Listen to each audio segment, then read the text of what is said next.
오늘 위로받게 하시고 살아나게 하시고 참 소망이 생기는 은혜의 시간 되게 하여 주옵소서. 우리 구주 예수 그리스도의 이름으로 기도합니다. 아멘. 베드로전서 1장에 있는 말씀, 2장에 있는 말씀 몇 군데를 찾아보도록 하겠습니다. 베드로전서 1장 23절, 신약성경 378면에 있습니다.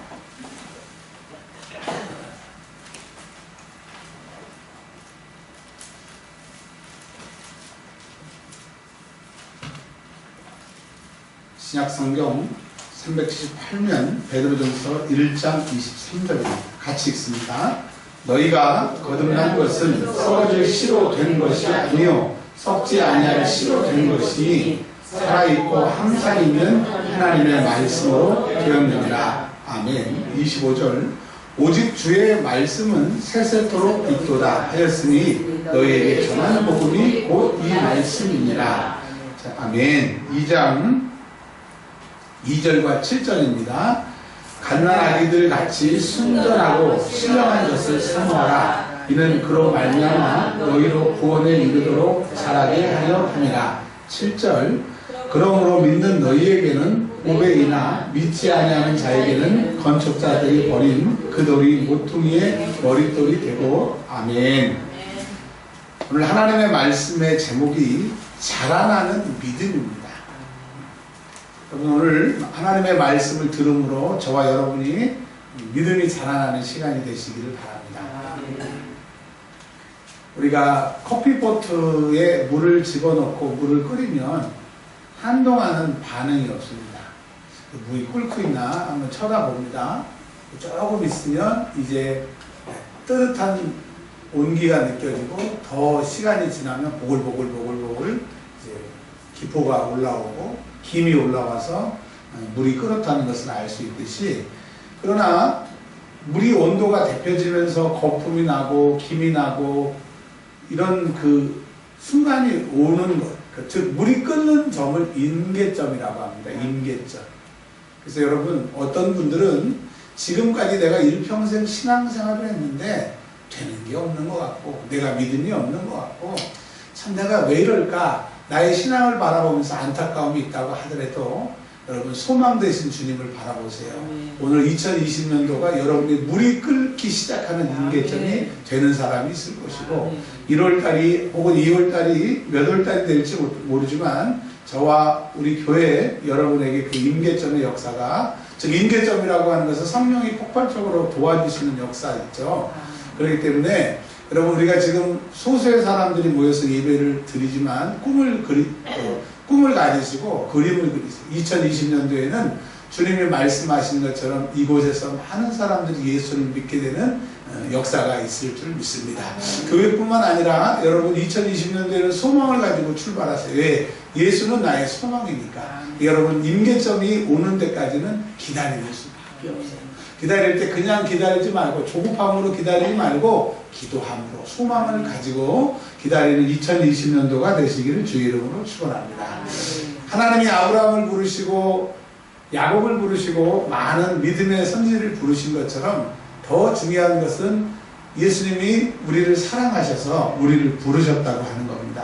그리고 구약에 있는 많은 인물들을 부러워하는데 절대로 부러워하실 필요가 없는 것은 그 사람들은 우리들이 신앙생활 잘하게 할 수 있도록 교보제예요. 그러니까 그들보다 우리에게 더 은혜가 있어요. 그들은 예수님에 대해서 들어보지도 못했어요. 예수라고 하는 분이 누군지도 몰랐어요. 십자가에서 왜 죽으셨는지도 몰랐는데 우리는 성경을 통해서 예수를 알고 예수를 만났고 성령이 우리 안에 계시는 구약 사람보다 훨씬 복 있는 사람이에요. 만약에 우리가 구약에 성경도 없이 하나님과 직접 만나서 신앙생활을 했다고 하면 구원받기 어려웠을 겁니다. 하나님 만나기 어려웠을 겁니다. 근데 우리는 우리의 연약함을 하나님 너무 잘 아시고 지금 시대에 태어나서 성경을 주시고 주의 종들을 주시고 성령께서 감동시켜서 꼭 천국 가도록 우리의 믿음의 그 수준에 맞게 불러주심에 감사하시기를 바랍니다. 자, 지금 계속 제가 말씀드리는 것은 믿음에 대해서, 그 믿음은 잘한다라고 하는 말을 좀 드리려고 이렇게 서두를 시작을 했는데, 자, 하나님이 아브라함을 몇 살에 부르셨어요? 75살에 부르셨어요. 부르셨는데, 아브라함이 부르셨을 때 그 아브라함의 이름이 뭐였어요? 아브람.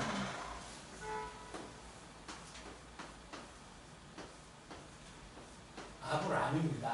하나님이 아브라함을 부르신 게 아니라 아브라함을 75세에 부르셨어요.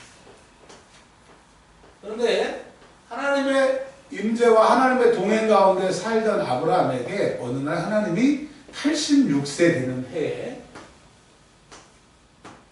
나타나셔서 이렇게 말씀하십니다. 내가 너의 이름을 바꿔주겠다.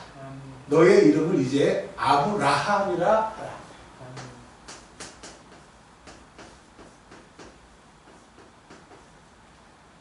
그리고 하나님이 너의 이름을 바꿔주신 증표로 뭘 하라고 했냐면 할례를 하라고 말씀하셨어요.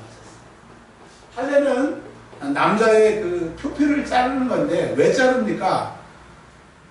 이제 너는 하나님의 것이다 라고 하는 하나님의 소유를 인정하는 겁니다. 자, 구약의 레위기에 보면 쉽게 예를 들어드릴게요. 조이삭 집사님이 부자야. 근데 제가 가난뱅이고 빚을 져가지고 빚쟁이들이 저를 조이삭 집사님 집에 팔았습니다. 그래서 저는 제 빚값으로 조이삭 집사님의 집에 종이 됐어요. 근데 종이 됐는데 먹고 살고 거기서 일하는 게 참 좋았어. 행복하게 살고 있는데 제가 총각인데 어느 날 주인님이 부르는 겁니다. 조이삭 집사님이 저를 불러서 결혼하고 싶냐고. 그래서 제가 장가가고 싶다고. 그래서 우리 사모님을 소개를 시켰는데 사모님도 종이야. 종으로 팔려왔어요. 그래서 둘이 이제 결혼을 하다 보니까 자식이 생겼어요. 자녀가 생겼어요. 근데 성경에 보면 이스라엘 사람들은 7년 동안 종살이를 하지만 7년이 넘으면 풀어주게 돼 있어요. 이방 사람들이 종이 되면 영원히 종으로 데리고 있을 수 있지만 저는 같은 동족이기 때문에 7년째 저를 이렇게 자유하게 놔줘야 돼요. 자, 그런데 저의 아내와 그 자녀가 생겼는데 그거는 제가 결혼한 게 아니고 주인이 준 거예요. 결혼하라고. 주인의 것이에요. 그러면 나갈 때 저는 혼자 나가야 돼요. 근데 제가 아내를 사랑하고 자식을 사랑해서 저 안 나갈래요. 그러면 이제 영원히 당신의 종이 되겠습니다 하면 대제사장 앞에 가서 문 기둥에 귀에다가 구멍을 뚫습니다. 그럼 이제 구멍이 생기는 거잖아요. 그 구멍에 귀고리를 끼우는 거예요. 그러니까 여러분 귀고리 끼우고 계신 분은 누군가의 소유라고 하는 거예요. 지금. 자, 그래서 그 귀고리를 차고 귀를 뚫는다는 것은 이제 당신의 영원한 소유라고 하는 것을 말해주는 것처럼 하나님은 아브라함을 부르시고 이제 너는 영원히 내 백성이고 나는 너의 하나님이 되라고 하는 할례를 하게 하셨어요. 근데 아브라함의 아들 이스마엘이 13세였습니다. 아브라함의 아들 이스마엘도 할례를 하게 하셨어요. 자, 이 할례가 신약 시대에 와서는 뭐로 바뀌게 되죠? 세례를. 그러니까 여러분 세례는 단순히 목사가 물을 성부와 성자와 성령의 이름으로 물 뿌리는 것이 아니라 당신은 이제 할례 받은 겁니다. 당신은 귀를 뚫은 겁니다. 이제 당신의 소유는 하나님입니다. 라고 말씀하시는 거예요. 자, 한 가지 사람을 더 얘기를 좀 드리겠습니다. 아브라함의 후손 중에 야곱이라고 하는 사람이 있습니다. 야곱의 이름이 뜻이 속이는 자였습니다. 근데 하나님이 야복강에서 천사의 모습으로 나타나신 예수를 통해서 너의 이름이 무엇이냐라고 물어봤을 때 저의 이름이 야곱입니다 라고 얘기를 합니다. 그랬더니 그 천사, 즉 예수님께서 현현하신 그 천사가 뭐라고 얘기하느냐, 너 이제는 너의 이름을 바꿔줄 거야. 아브라함에게 하나님이 말씀하신 것처럼 야곱에게 하나님의 천사가 너의 이름을 바꿔줄 거야. 너의 이름을 뭐라고 하라고 하죠? 이스라엘. 하나님과 겨루어 이겼다. 여러분, 우리는 영적인 이스라엘입니다. 이스라엘에 사는 이스라엘 백성이 아니라 이제 하나님을 믿음으로 그의 아들 예수 그리스도의 피로 우리는 영적인 이스라엘이 된 거예요. 자, 영적인 이스라엘이 됐다라고 하는 것은 하나님과 겨루어 이겼다는 거예요. 이 세상에 하나님과 겨루어서 이길 수 있는 사람이 있어요? 없어요. 사단 마귀 귀신도 안 돼요. 근데 우리가 어떻게 감히 하나님과 겨루어 이길 수 있어요? 예수님이 십자가에 죽으셔서 우리 죄를 사해 주시고 우리를 하나님에게 화목 제물이 되셔서 죽으심으로 하나님의 아들이 되게 하셨어요. 그러니까 부모를 이기는 건 자식밖에 없습니다. 여기 지금 자식들이 계시고 자녀들이 계시는데 부모들 다 이겨요. 물론 부모들이 큰 소리 치고 뭐라고 뭐 하지만 결국은 자녀의 뜻대로 가요. 왜? 사랑하니까. 여러분, 이스라엘이라고 하는 것은 하나님이 우리를 사랑하신다. 그 증거로 아들을 이 땅에 보내셨는데 임마누엘, 하나님이 우리와 함께 하신다. 사랑으로 함께 하신다. 그 증표가 예수인 거예요. 여러분, 예수님이 우리의 구세주이기 때문에 하나님이 우리를 사랑하신 거예요.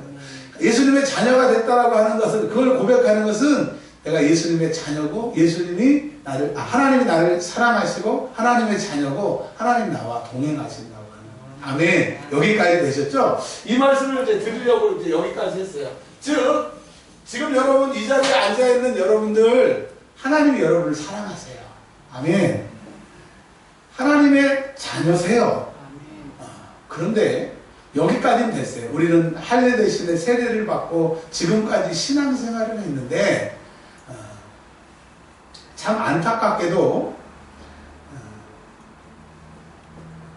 우리에게는 다른 하나님이, 여기에 있는 모든 분, 저도 다른 하나님이 있습니다. 그러니까 오늘 여러분, 다른 하나님을 몰아내고 진짜 하나님을 내 구세주로 모시는 결단이 필요해요. 뭐가 필요하다? 자, 결은 한 분으로 묶는 거예요. 맺은 결이에요. 묶는 거예요. 자, 이제까지 계속 죄를 짓고 내 마음대로 살았던 것을 이제 묶고, 그러면 끈으로 묶었으니까 이게 잘려 있겠죠. 그러면 또 이거를 묶어서 잘라서 묶겠죠. 결입니다. 다는 끊어버리는 거예요. 즉 이제 옛날로 돌아갈 수 없고, 옛날로 안 돌아가고 이전 것은 지나갔으니 보라 새롭게 되는 그 결단이 신앙생활의 시작인 겁니다. 여러분, 예수님이 내 구세주입니다. 세례를 받았습니다. 이 얘기는 뭐예요? 나는 이제 하나님의 것으로 천국 가는 백성으로 살겠다라고 하는 고백인 겁니다. 여러분 다 결단하셨어요. 결단의 그 열매로 우리가 여기 앉아 있는데, 결단은 했지만 그 결단의 열매가 우리에게 있어야 되는데, 보세요. 이제 보세요. 그 베드로전서 1장 23절부터 한번 보겠습니다.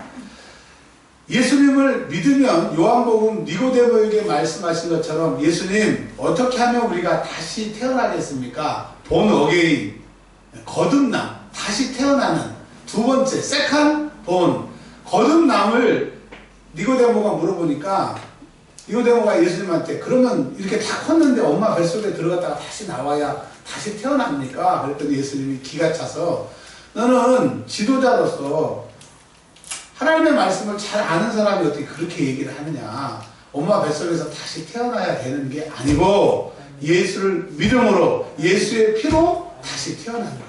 여러분, 23절에 우리는 하나님의 자녀고 하나님 우리를 사랑하시고 하나님 우리와 동행하실 뿐 아니라 예수를 믿음으로 다시 태어났어요. 뭐 어떻게 됐다고요? 다시 태어났다고 하는 것은 뭐냐면, 죄에서 죽고 의로 태어났고, 지옥 갈 우리들이 천국 가게 됐고, 저주받을 우리들이 예수의 피로 저주에서 해방되게 됐고, 소망 없던 우리가 소망이 생겼고, 기도해도 응답받지 못했던 우리에게 기도하면 응답받게 하시는 하나님의 자녀의 권세로 다시 태어났어요. 그러니까 여기 있는 모든 사람은 이전 것은 지나갔으니 보라 새로운 피조물이에요. 새 것이에요. 아멘. 근데 새 것만 되면 끝나는 게 아니라고 하는 것을 오늘 성경에서 말씀하고 계시는데, 왜 너희가 새롭게 되었느냐? 하나님의 말씀으로 새롭게 된다. 뭐로요? 하나님의 말씀. 자, 그런데 안타깝게도 칼빈과 루터가 참 지대한 영향을 끼치긴 했지만 원래 유명한 사람이 오래 지나게 되면 그 사람이 신의 자리에 앉아 있습니다. 칼빈으로 구원받는 것 아니고 루터로 구원받는 것 아니고 성경인 하나님의 말씀으로 구원받는 거예요. 아멘이시죠? 그런데 성경 어디에도 칼빈의 얘기, 루터의 얘기는 없어요. 근데 칼빈과 루터가 성경을 자기들이 해석을 했단 말입니다. 근데 어느 순간 그것이 교리가 돼서 또 칼빈 같은 경우는 장로교회를 만들어서 장로교회 모든 사람들은 칼빈이 한 말이 성경보다 위야. 목사들도 그렇게 배웠고 신학교에서도 그렇게 배웠고 이제 그 목사들한테 들었던 성도들도 성경보다는 그 교리에 매여가지고 한 번 구원은 영원히 구원이 돼요. 내가 예수를 고백하면 그것으로 끝난다요. 그러니까 예수를 고백하면 성령님이 우리를 견인하시고 성화까지 이르게 된다는데 한번 증명을 하고 예수 믿는 사람 결국 죽을 때 성화돼서 죽나요? 또 교회만 다니고 예수님 내 구세주입니다. 개차만 같이 사는데 성령이 그를 견인하신가요? 그건 교리입니다. 여러분 제가 뭘 옳다 그르다 그런 얘기 할 입장도 아니고 그럴 사람도 아니지만 이제 칼빈도 버리세요. 루터도 버리세요. 물론 루터라고 하는 사람이 신부로서 종교개혁을 했습니다. 비텐베르그 성당에 95개의 반박문을 썼어요. 왜 카톨릭은 성경이 이렇게 얘기하는데 너희들은 이렇게 얘기하느냐? 95개를 조목조목 썼습니다.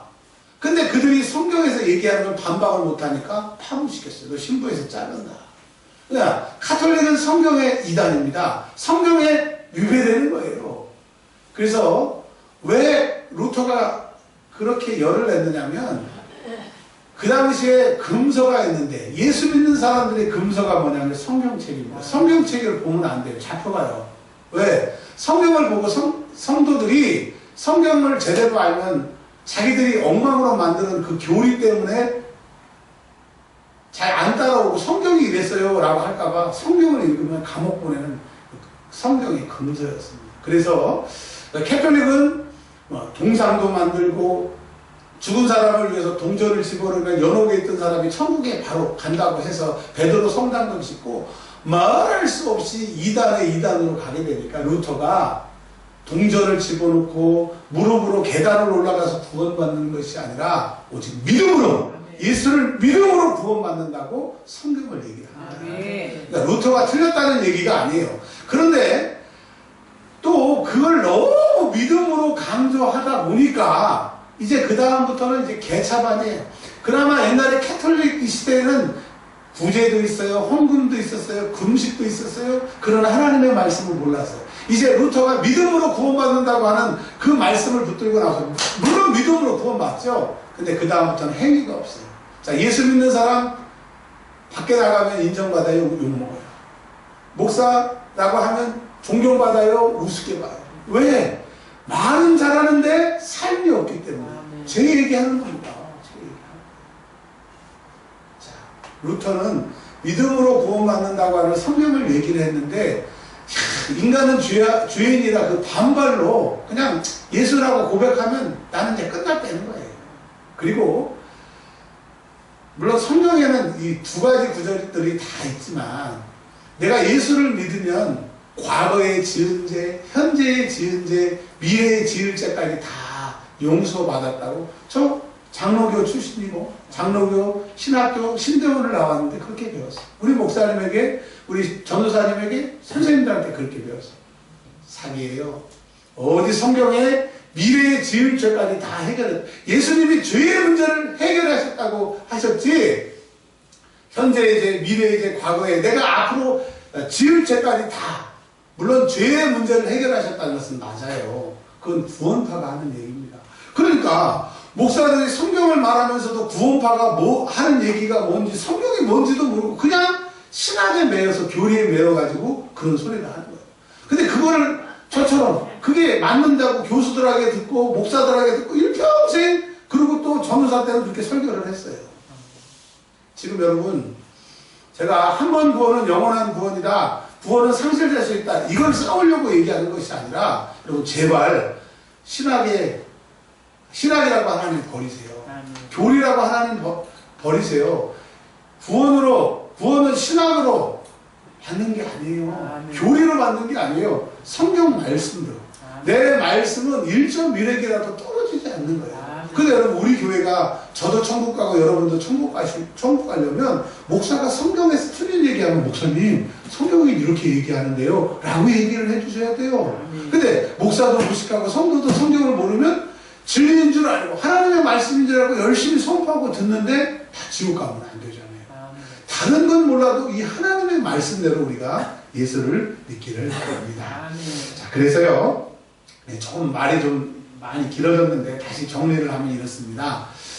우리는 구원받았습니다. 거듭났습니다. 새 사람이 되었습니다.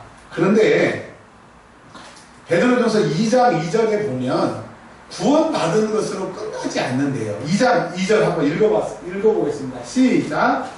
갓난 아기들 같이 순전하고 신령한 젖을 사모하라. 이는 그로 말미암아 너희로 구원에 이르도록 자라게 하니라. 그러니까 거듭났다. 내가 예수 믿는다. 칼빈이 말하는 것처럼 한 번 예수 믿으면 영원히 구원이다 라고 성경은 얘기하지 않고, 구원 받았지만 구원에 이르도록 뭐 하라고 그랬어요? 자라라고 그랬어요. 즉 성장하라고 그랬어요. 그러니까 믿음은 성장한다는 거예요? 성장 안 한다는 거예요? 믿음은 자란다는 거예요. 그러니까 우리가 새 사람이 되었고 거듭났는데 믿음의 진보가 없는 거예요. 자라지가 않는 거예요. 그래서 예수는 내 구세주고 예수님 사랑하고 천국 가기를 원하지만 내 믿음이 거의 변화가 없는 그런 안타까움이 있는 겁니다. 시골에서 제가 아주 어렸기 때문에 나무를 그때는 뗐습니다. 나무를 뗄 때 작은 지게에 이렇게 나무 가지 같은 걸 이렇게 묶고 오고 그랬는데, 큰 그 청년들은 도끼로 나무를 패고, 또 잘 사는 사람은 또 이렇게 톱이 있었어요. 톱이. 근데 제가 처음 봤는데 큰 나무를 그 청년 형들이 이렇게 자르더라고요. 아저씨들이죠. 잘랐는데 보니까 나이테라고 하는 것을 저는 태어나서 처음 봤어요. 그래서 나이테를 보니까 저는 이렇게 일정하게 이렇게 1년 자랄 때마다 나이테가 생기는 거 아시잖아요. 근데 나무가 다 이렇게 나이테가 이럴 줄 알았는데 그 나무를 뵀더니 이쪽은 나이테가 촘촘해요. 근데 이쪽은 나이테가 크더라고. 그러니까 여기가 촘촘하고 여기가 넓은 것은 동쪽, 서쪽, 남쪽, 북쪽 중에서 여기가 어딜까요? 북쪽. 주사님. 똑같은 나무도 1년이 지났는데도 이게 넓은 나이테가 있고 작은 나이테가 있듯이 믿음도 오래됐다고 1학년에서 2학년 올라가고 3학년에서 4학년 올라가면 좋은데 믿음은요 시간이 지났다고 성장하는 게 아니라는 거예요. 믿음에 진보가 있다고 하는데 믿음이 이제 자라야 된다라고 하는 거예요. 그러니까 오늘 말씀이 뭐냐, 자라나는 믿음이라고 하는 게 뭐냐, 우리의 믿음이 자라자일 거예요. 근데 성경은 그리스도의 장성한 분량까지 자라라고 그랬어요. 그러니까 우리의 믿음의 끝이 어디냐, 졸업이 어디냐, 예수처럼 믿음이 자라라고 합니다. 아멘. 네. 여러분 아멘 좀 해주시고, 왜냐하면 제가 어느 날부터는 이 하나님의 말씀을 증거하면 제 안에 막 불이 타는 것 같아요. 그래서 여러분들이 하나님의 말씀을 좀 진실로 받았으면 좋겠어요. 아멘. 네. 자, 무슨 얘기 했습니까? 우리는 거듭났어요. 죄사함 받았어요. 근데 그거로 끝나는 게 아니라 자라야 된대요. 뭐가 자라야 된다? 믿음이. 근데 어디까지? 예수님처럼 자라야 된대요. 신약 성경에는 너희가 내 말을 믿고 행하면 내가 한 것보다 더 큰 일을 한다고 예수님이 약속을 하셨어요. 그러니까 너희 믿음이 자라면 나보다 더 큰 일을 한대요. 아멘. 네. 자, 우리나라에도 예수님은 교회 한 개도 지은 적이 없어요. 근데 보세요. 2만 명, 3만 명, 10만 명 모이는 교회들이 얼마나 많아요. 그러니까 예수님이 그렇게 교회를 짓고 하는 건 안 하셨잖아요. 근데 그 목사님들, 주회종들은 예수의 믿음에 자라서 그런 일들을 하시는 거예요. 그러니까 여러분, 2020년도에는 우리가 믿음이 있으니까 믿음이 자라는 해가 되시길 바랍니다. 믿음이 자라면 그 역사가 일어나는 거예요. 그러니까 믿음은 자라는 만큼 역사가 일어나는 거예요. 큰 역사가 일어나려면 큰 믿음이 자라야 되는데 어떻게 하면 믿음이 자라는가를 말씀을 드리겠습니다. 자, 믿음이 자라려고 하면 어떻게 말씀하시느냐. 2절에 순전하고 신령한 젖을 사모하라. 근데 이 신령하고 순전한 젖이 뭐냐? 1장 25절에 주의 말씀이래요. 네, 주의 말씀을 더 쉽게 말하면 전한 복음이래요. 즉 예수님과 예수님의 제자들이 전한 말씀, 또 구약에 우리에게 주신 말씀이 신령한 젖인데, 사도행전 17장 3절. 여러분 꼭 이 성경에는 빨간 편을 좀 쳐놓으세요. 사도행전 17장 3절.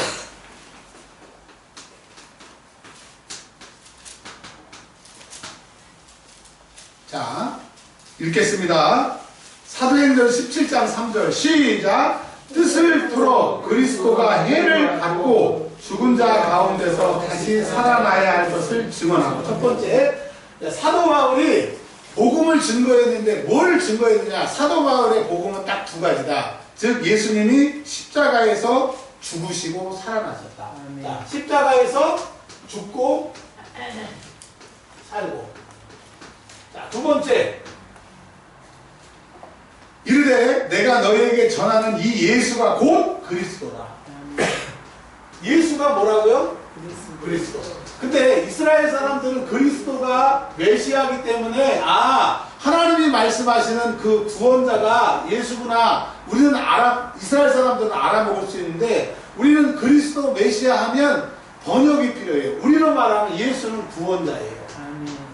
자, 즉 사도 바울은 예수님의 제자들은 뭘 전했느냐, 뭘 하나님의 말씀이라고 얘기했느냐. 예수님이 십자가에 죽으시고.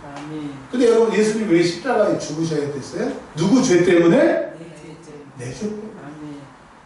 그리고 그 예수님이 십자가에 죽으심으로 여러분의 죄가 해결이 됩니다.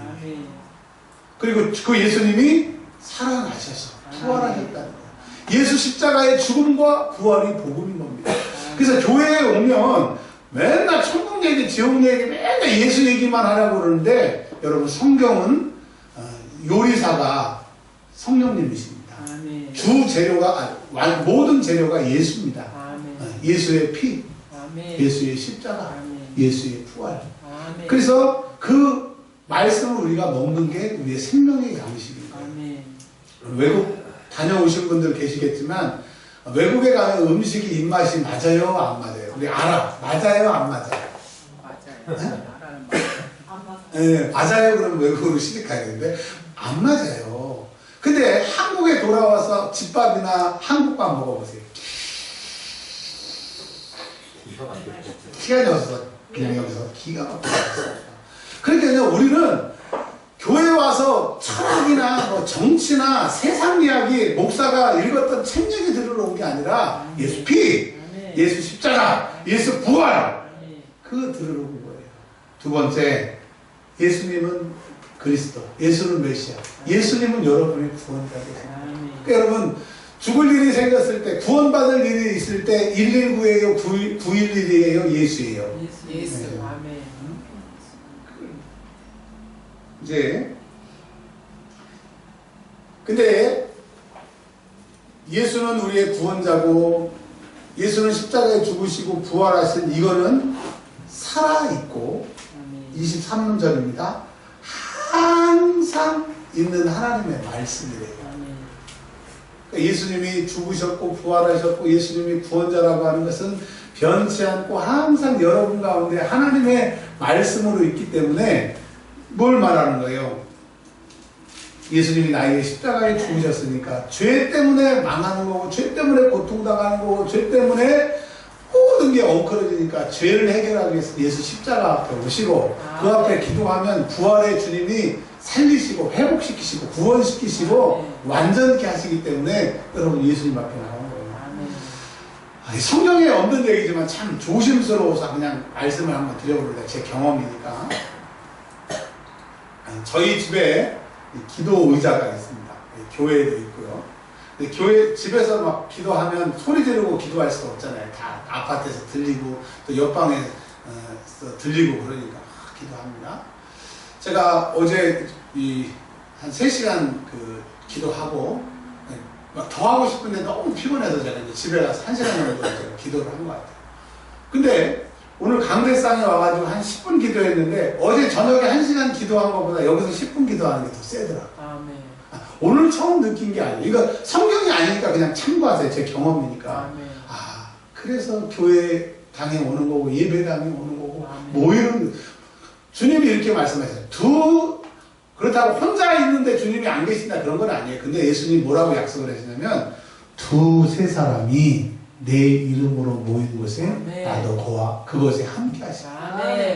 여러분 왜 우리가 이 11시 주일날 집에서 예배 안 드리고 모여서 예배해요? 내 이름으로 모이는 곳에서 하나님이 오시고 성령님이 계시고 예수의 피에 예수님이 오시기 때문에 이곳에 능력이 있습니다. 자, 이 말씀을 정리하면 이렇습니다. 제가 엄마 뱃속에서부터 예수를 믿고 지금까지 예수를 믿었습니다. 교회 안 가면 진짜 막 신권사님 얼마나 원이 왔어요. 근데 교회 한번 안 갔어요. 안 간 것도 아니고 다른 교회에 갔어요. 우리 친구가 삐져가지고 이 교회 안 다닌다고 다른 교회에 갔길래 그 친구를 다른 교회에 안 뺏기려고 오후 예배에 거기 갔어요. 갔는데 일단 표현이 좀 조속한데 뒤지게 맞았습니다. 그리고 저녁도 안 주시더라고요. 내가 그래서 난 다른 교회에 갔다고 그런데도 뜯어 맞았어요. 하여튼 그렇게 어려서 일평생 교회를 다녔습니다. 이제 군대 가서 이제 좀 땡땡이 좀 쳐야 되겠다 했더니 군종병이 돼가지고 일주일에 3번씩 가서 막 예배를 드리고 헌병대 영창에 가서 영창 예배도 드리고 막 그랬어요. 자, 신학교를 갔습니다. 세상에 일주일에 2번 채플이라고 매일 예배를 드려야 되고 채플 예배 안 드리면 졸업이 안 됩니다. 신대원을 갔는데도 그렇고요. 참 여러분도 예배를 많이 들으시지만 저는 징글맞게 예배 많이 드려요. 그리고 저는 해마다 기도원 가잖아요. 또 뭐 목회자 세미나 있으면 가잖아요. 막 즐겁게 예배를 드렸습니다. 제가 왜 이런 말씀을 드리려고 합니까? 예배를 드리는 그 행위 자체, 그 다음에 내가 예배당에 앉아있다고 하는 그 자체가 나의 믿음을 성장시키죠. 근데 내 믿음이 구원받았고 거듭났고 영생함을 받았지만 내 믿음이 자라라고 오늘 베드로전서에 말씀하셨는데 우리의 믿음이 자라는 것은 뭐예요? 하나님의 말씀으로 자란다고 합니다. 하나님의 말씀은 뭐예요?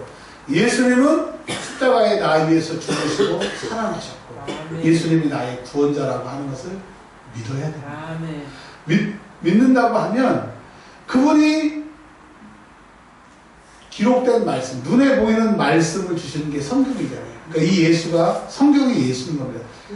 성경하고 예수님하고 똑같은 건 아니에요. 그러나 이 성경이 예수님의 말씀이기 때문에 예수를 눈으로 먹으세요. 우리가 성찬식을 통해서 예수를 먹고 피와 살이 예수님 우리 안에 거하시는 것처럼 말씀을 눈으로 먹으세요. 자, 2번째, 말씀을 먹게 되면 이 말씀이 그냥 내가 눈으로 먹고 귀로 먹는 것 같은데 그 말씀이 내 안에 들어와서 쌓여요. 근데 그 말씀은 살았고 운동력이 있어서 나를 변화시켜요. 근데 이 변화는 내가 예수 잘 믿으려고 하고 애쓰려고 했던 그런 변화하고 근본적으로 다른 완전한 변화.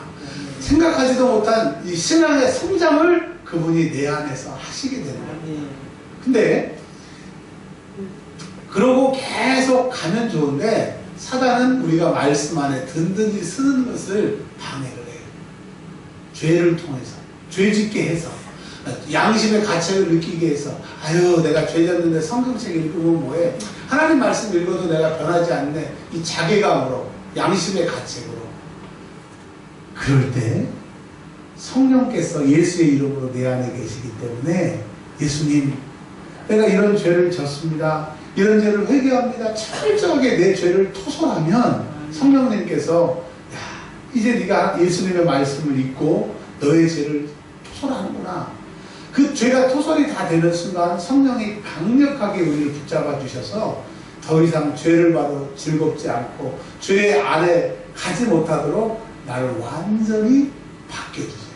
그러니까 여러분, 자, 성경을 읽는 단계까지 가세요. 믿음이 자라려고. 우리는 구원 받았어요. 거듭났어요. 근데 여기서 끝나니까 자라지가 않는 거예요. 장로가 됐는데 기분 나쁘다고 주일날 교회 안 나오고, 당에서 그냥 막 장로님끼리 멱살 잡고, 거듭났다니까요. 그 장로님, 그 목사님 구원 안 받은 거 아니에요. 근데 여기서 멈췄는데 이제 성경을 먹으세요. 성경을 읽으세요. 그러면 성경이 내 안에 있게 되면 주님이 나를 변화시키기 시작하세요.